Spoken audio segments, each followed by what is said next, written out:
GTX-D와 수도권 매립지 종료는 인천 지역의 핵심 현안이죠.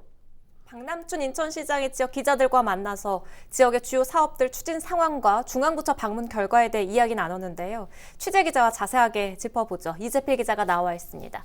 이 기자 먼저 GTX-D부터 좀 짚어보죠. 최근 한국교통연구원 공청회에서 이 GTX-D의 경우 김포에서 검단을 거쳐 부천까지만 연결하는 걸로 가닥이 잡혔습니다. 강남까지의 직결은 무산될 걸로 보이고 또 인천국제공항에서 청라국제도시를 잇는 그 노선도 빠졌잖아요. 인천시는 공청회 이후 정부 부처 설득을 위해서 움직여 왔는데 뭐 어떻습니까? 네, 그 한국교통연구원 공청회 이후인 4월 27일 박남춘 인천시장이 기획재정부 등 정부 부처를 방문하기도 했습니다. 네. 그리고 이 자리에서 말씀 주셨던 것처럼 영종, 청라, 그리고 김포, 검단 두 노선이 서울로 이어지는 GTX-D Y자 노선을 제4차 국가철도망 구축 계획에 반영해 줄 것을 적극 건의하기도 했는데요. 네. 지난달 29일에는 최기주 대도시권 광역교통위원장과 전해철 행정안전부 장관 그리고 황성규 국토교통부 제2차관 등을 만나서 이와 같은 의견을 적극 개진하기도 했습니다.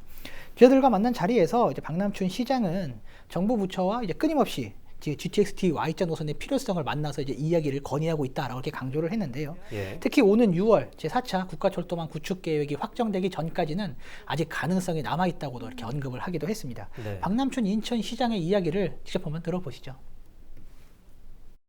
그쪽도 필요성은 인정한다. 그러나 이제 또 그 사람들은 또 다른 이 전체 국가적 사업이나 이런 것들을 같이 연관지어 검토해야 된다. GTX-B도 또 지금 민자 사업자 선정도 해야 되고 할 때 그게 또 어떤 영향을 주는지도 좀 검토도 해보고 여러 다각도로 검토해 보겠다. 그러나 하여튼 반영해 줄 수 있는 여건이 되면 적극 노력하겠다 이런 적이죠.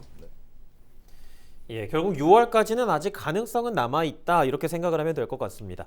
또 수도권 매립지 종료에 대해서도 이야기를 한번 해보겠습니다. 박남춘 인천시장이 수도권 매립지 종료에 대한 의지를 다시 한번 또 표명을 했다고요? 네, 맞습니다.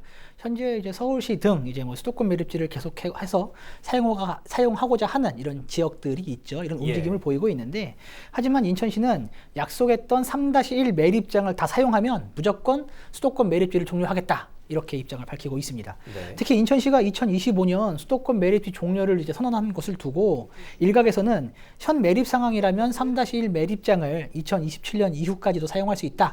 이런 어떤 주장이 나오고 있는데요. 이에 대해서는 본질을 흐린 여론 호도라고 강조를 하기도 했습니다. 그러니까 인천시에서 계산을 했을 때 3-1 매립장이 이제 포화될 것으로 예상됐던 시기가 이제 2025년이었다라는 거죠. 예. 그러니까 약속했던 3-1 매립장을 다 사용하면 매립장을 이제 종료하겠다라는 이런 입장인 것이지 2025년이든 2027년이든 이것은 중요한 게 아니다. 라고 이렇게 강조를 한 겁니다. 네. 특히 인천시는 현재 수도권 매립지 종료에 대비해서 자체적으로 쓰레기를 처리할 매립장과 강력 소각장을 현재 추진하고 있죠. 근데 이와 마찬가지로 서울과 이제 경기도 역시도 다른 지역에 쓰레기를 버릴 것만 생각을 하지 말고 발생지 처리 원칙에 입각을 해서 자체적으로 쓰레기 처리 방안을 찾아야 한다고도 강조를 했습니다. 이제 다만 이제 가장 이제 그 계속 쟁점이 될 수 있는 소지가 있는 게 서울에서 자기네 땅이 없다고 얘기를 하는데요. 인천이 하는 방식대로 소각제도 다 해서 최대한 활용하면요. 거의 소각제 중에 2-3%밖에 남질 않아요. 그러면 그걸 갖다가 깊게 땅을 파고 묻으면 우리 인천이 그렇게 하려고 하는 거지 않습니까? 그런 땅은 저는 서울에도 있다. 충분히 있다. 그 방식에 동의하자는 거죠. 지금이라도. 인천시의 자원 순환 정책 굉장히 강경한 입장을 확인할 수 있었고요. 또 우리 지역 이야기도 나왔죠. 부평구 일신동 항공대 이전 이슈에 대해서도 박남춘 인천시장이 언급했어요. 네, 맞습니다. 현재 부평구 일신동으로 지역의 군부대가 집적화하는 이제 작업이 현재 추진 중에 있죠. 최근에는 부천 오정동의 군부대도 이곳 일신동으로 이제 이전할 계획을 밝히기도 했는데요. 네. 지역 주민들 강하게 반발을 하고 있죠. 이에 대해 지역 주민들과 인천시가 지역 주민들을 위한 지원 대책을 논의를 하고 있는 그런 상황인데요. 특히 일신동 주민들은 기존의 항공대대를 이전해 줄 것을 제일 요구 사항으로 현재 지금 내걸고 있는 그런 상황입니다. 그동안 항공대를 오가는 헬리콥터 때문에 소음과 이제 재산권 피해를 입어왔다라고 이제 주민들은 주장을 하고 있는데요. 현재 인천시는 항공대 이전을 위한 용역을 현재 진행 중에 있습니다.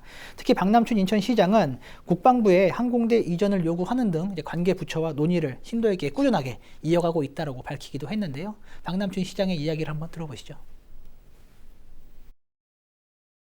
그러니까 그 문제를 국방부에다 요구를 하죠. 빨리 좀 그 주민들과 좀 멀리 떨어진 데로 다시 재배치 좀 해달라 요구를 하는데 뭐 국방부 서관이라 꽤 어려움은 있어요. 그래서 홍영표 의원님이나 이성만 의원님한테 좀 도움도 청하고 저도 국방장관한테도 부탁을 하고 이렇게 노력을 해야 됩니다. 그러니까 그런 걸 지켜봐 보면서 해야 되겠죠. 예, 오늘 인천 지역 현안들에 대해서 이야기 나눠봤는데요. 모쪼록 서로에게 좋은 방향으로 상황이 지나가길 기대해 보겠습니다. 지금까지 이재필 기자였습니다.